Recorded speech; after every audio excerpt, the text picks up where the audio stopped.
Good morning, Milan. Kim Rhoney from Milan Chamber and Jill Tewsley from Milan Main Street are joining you here this morning with our first Milan Live in what has been, I don't know, months, a while. We first started doing Milan Live during the middle of the pandemic as a way to connect with everybody and talk about things that were going on in our community and feature a few special guests. And we're happy to be back this morning doing just that. So hello, everyone. I have an empty coffee cup, so I don't. Oh, yeah. Well, we should have gone to the owl. We should have done that. So good morning. We're excited today to be talking to you. I wanted to first kind of start off and give a thanks from Milan Main Street to everybody that came down and supported our Small Business Saturday event, Pop on Main Street. We've had a special sponsor, Jody Franklin Realty, that sponsored the shopping bags that we gave away. And we were able to give out over $1,200 in gift cards to local shoppers to spend at our local businesses that day. It was a lot of fun. It's been, we've been very appreciative of having everybody come down and shop local and support our downtown and our community. Well, and the chamber is coming off what was just a really outstanding Christmas parade this year. For those of you that have lived here for a long time, you'll remember it's over a 20-something. I think this was the 23rd year. Of course, we missed one year because of COVID. But it was wonderful. We had a couple thousand people show up. We had a visit from Santa Claus, which was sponsored by Dennis O'Hare Realty, and Backstreet Cruisers brought him in on their cool boogie woogie choo choo. So we're always thankful for that. And also this year was the first year in my time that we had Santa greet all the kids at Marble Memorial United Methodist Church. So we wanted to thank Pastor Matt and Abby Kreiderman and all of their folks that made that happen. It was really cool. And then lastly, I just want to shout out to the folks that help us make the parade what it is. It takes a small army and a few resources. And we had support this year from sponsors DTE Foundation, Dennis O'Hare Realty, Dance Explosion, Mullins Automotive, Milan area schools, their continuing education department, and the Growth Stick team. We also had support from the Greater Milan Area Community Foundation. So to all of those folks that pitched in and helped with resources and labor and efforts, we really appreciate it. It was a great event for us. Thank you. Well, one of the things I really enjoyed about the parade this year happened before the parade. You guys had Uncle Laley's Moonshine All-Stars, who was a Milan favorite, come down, and they played before and after the parade, but they did some Christmas carols. They're always a lot of fun. They were really cool. That is a first this year. We really, people really enjoyed that. We had a little before, a little after. We're still trying to figure that out. The next year we might do a little more before, a little less after.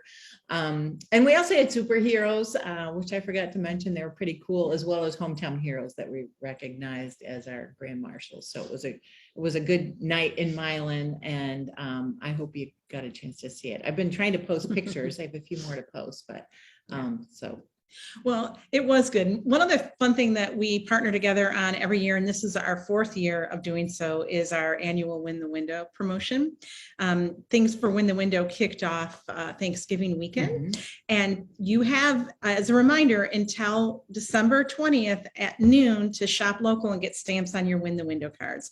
And for those of you that don't know what that is, for every $5 you spend locally at participating businesses, you get a stamp on a card. Once you earn $50 in stamps, you can turn that card into a Win the Window jar.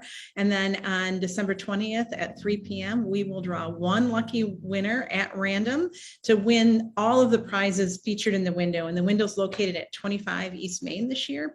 And there are about $3,500 worth of prizes in that window. So we're really excited about that. And stay tuned to the end of this Milan Live. It won't take us long. We're going to feature a special gift, but we have a very special announcement to make about the Win the Window promotion at the end of this. All right. So Kim, you want to introduce our special guest, and I'm going to admit him to our meeting here. Can everyone see him? Or not yet. We're going to get the gallery view going. Let's see if you can start the introduction while we're waiting for him. Soon, here he comes. Hey, Brian. He's connecting to audio, so you just go ahead. I'm going to go ahead. This is Brian O'Shea. Hi, Brian. Hey, Brian. Oh, Brian is with us today from Apex Solar, and they are working busily on a project in Milan Township. And Brian, actually, Apex was very kind to help us with a project we did this summer called the Great Art Doors. Those of you that would have seen doors all over Milan. They sponsored a door. They helped sponsor the program. We're very grateful for that. And so today we have Brian with us. And why don't well, go ahead and tell us a little bit about Apex and where your project is and what's going on with things in your world. No, sure. So Apex Clean Energy is developing the Azalia Solar Project. That's the project itself located south of town here. And Apex, first and foremost, is a renewable energy developer. We develop, construct, own, and operate wind farms and solar farms all across the country. And we've built Michigan's largest wind farm up in Isabella County as a project we've done here in Michigan. And we've have solar farms across the country as well. And we're working on Azalia Solar, which would be a 150 megawatt solar farm located in Milan Township and London Township. And 150 megawatts, just to put it in context for folks, that's enough power to enough electricity to power about 26,000 homes each year. So it's not just sort of powering your house or powering your street. It's powering a significant number of homes, both in the Milan area here and throughout the region. And that's what we're working on. And if all goes well, this would be a project that is built and constructed and operated a couple of years from now, probably in 2023. All right. All right. When you talk about the power going to 26,000 homes, is that through DTE or a multiple of electricity purchasers? Like how does that? No, good question. So the electricity would go onto the regional electric grid. There's a couple of transmission lines that I'm sure folks have seen that run through kind of north of town and run through London Township. One of those would be the line that this plugs into. They run north through the Milan substation and elsewhere in the state, and also run south to the Ohio border. So that power would be used both locally and regionally, wherever it's needed. It's kind of like turning on your water tap. If you have your water on, the water comes out of the pipe and comes to you. And if you turn your water off, it goes on to the next house. Electricity is kind of the same way. It follows the path of least resistance. So some of that power will be used here, and some of it will go wherever it's needed, depending on demand and time of day and where power is needed. And then, Brian, this project is mostly sited in Milan Township, but then also some of it's in London Township, correct? Correct. Yeah, based on landowner interest and farmers that wanted to participate and have solar on some of their fields. We've got fields in Milan Township that will host panels, some fields in London Township that will host panels, and then ultimately it connects to the grid at the transmission line in London Township. So that's where we'll have a local substation and everything to collect the power. So what does it look like? Because I know you drive up north and for the big wind turbines, you can see them for miles and miles and miles, right? How does a field with solar panels in it appear? Are you going to see those, or what does it look like actually? Yeah, so I mean, a farm of this size is a lot of solar panels, but solar panels are much shorter than a typical wind turbine. We're looking at using panels that are like the one behind me here, large solar panel about 6 feet in length. Mounted probably about 4 or 5 feet off the ground. So at maximum tilt, like at sunrise and sunset, they'd be no more than 10 feet off the ground to the top of the solar panel. So not that much taller than corn is at its peak during the summer. The project will have a agricultural style fencing around it, just to keep folks out and just keep the solar farm operational. But it'll be agricultural style fencing, so you can still have rabbits and critters and stuff that can get through the fencing and everything and maintain that wildlife connectivity. And then we also will have trees planted where there's residences nearby the project. So if you're someone who ends up living across the street from a solar farm, or there's a solar farm where a cornfield used to be, what you'll see is solar panels mounted with grasses and plantings and a fence and tree screening. So it kind of creates a little bit of like a park-like atmosphere outside of the setback of the project. But instead of seeing that big field of corn, you'll see a lot of mounted solar panels with grass underneath, essentially. And when you say grass, is there any attention paid to habitat for like pollinators? Do you provide diverse species, or what? How do you approach that? Yeah, and the state of Michigan has certain rules, especially if farmland, if, the parcels are farmland that was in PA 116, that was in farmland preservation. There's a whole pollinator scorecard that projects like ours have to meet that includes everything from not using pesticides to using wildflowers, non-invasive species, grasses, clovers, pollinator plantings, those kinds of things, to obtain a certain score that we have to get from the Department of Agriculture. So that's something that we're building into our planting design and vegetation plan for the project. Is where are we going to put pollinator habitat, what kind of tree species are we using, and what's that base ground cover going to look like, which is usually a native or at least a non-invasive grass that has kind of deeper roots, and so it's not just kind of the base grass you put on your lawn. It's kind of a comprehensive planting plan for grasses that aren't necessarily going to be 4 or 5 feet tall and get in the way of panels, stuff that generally has a lower profile. Do you have to mow around the panels, or how are those maintained? Yep. Yeah. The fields typically, there's probably 2 times as much space between the panel as like the panel area itself. So you're going to have probably 12-foot paths between rows of panels that would be planted with grasses. And so, yeah, those get mowed as needed, maybe a couple of times a year. Obviously in the winter, that's not necessary around here. Right. Interesting. So can you tell us a little bit about where Apex is located nationally, and the fact that you have an office here in Milan, and how long you've been here in Milan too? And yeah, so Apex Clean Energy is a U.S.-based company. We're based out of Charlottesville, Virginia, with also offices in Minnesota, outside of Minneapolis, which is where I'm from.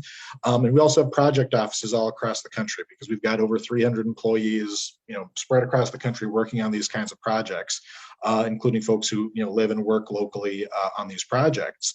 And in Milan, which is where I am today, we're in the old Adventure Inc. spaces, or prior to that, the old Secretary of State's office. I know it's been a lot of things over the years with this paneling and red carpet we have in here. But Secretary of State all the way. Yes, it's very Secretary of State.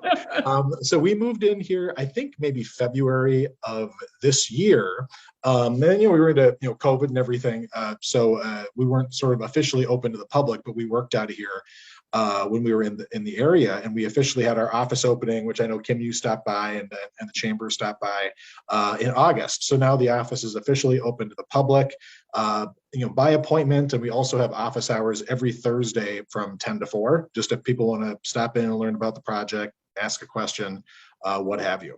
But we've been working in the community for probably the better part of 2 years, even before we opened the office. I think my first trek out to Milan was maybe November of 2019. And so we've been talking with local farmers and landowners and the business community and community groups and the township officials since then, just getting a sense of what's the best way to design this project responsibly, bring the greatest benefit possible to the community, and just get involved. I mean, we know when this project gets built, it's going to be here for 30 plus years. It's going to be a long-term fixture in the community south of town and the townships here.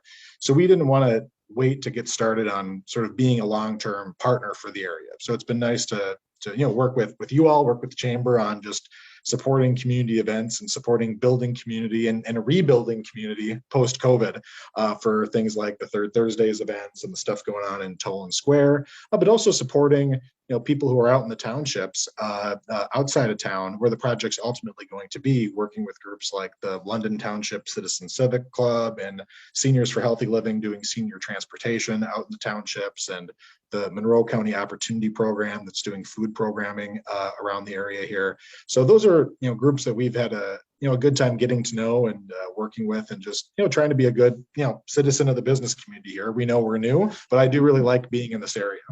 Well, and you talked a little bit about community engagement. And like you said, you've been out and about meeting all these people. We've seen you at our Third Thursdays events. You guys have supported us financially by supporting things like the live music from Toland Square, the great outdoors. You also have a community grant program. And I thought maybe you could speak a little bit about that. I know it's past the deadline now, right? For the I think our deadline is technically the the 15th, I think. So maybe tomorrow. is the application deadline. So, But- so you can go to azaliasolar.com/grant if you to learn more about the program. But we do this a lot in our projects where when we're working in a community, people come to us a lot with kind of one-off things of, hey, there's this event going on. Hey, there's this good community cause that's in need of support.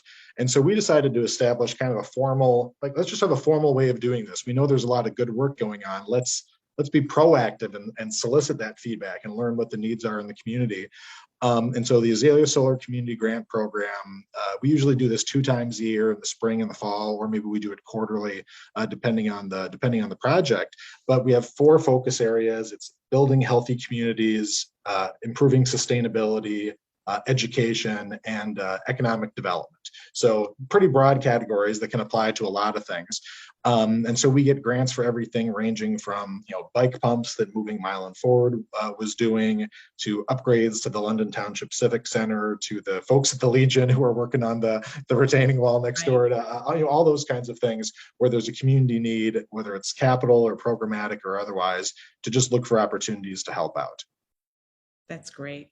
So if people want to find out more information about you, about this project, where can they find all those details? Yeah, so they can find most of that info on our website, which is www.azaliasolar.com. We're also on Facebook at Azalia Solar, or you can email us info@azaliasolar.com. And we've got our offices, obviously, right here in Milan. I think the email address and website and stuff might be on the sign outside of the building. It is. Yeah, it is right across the way.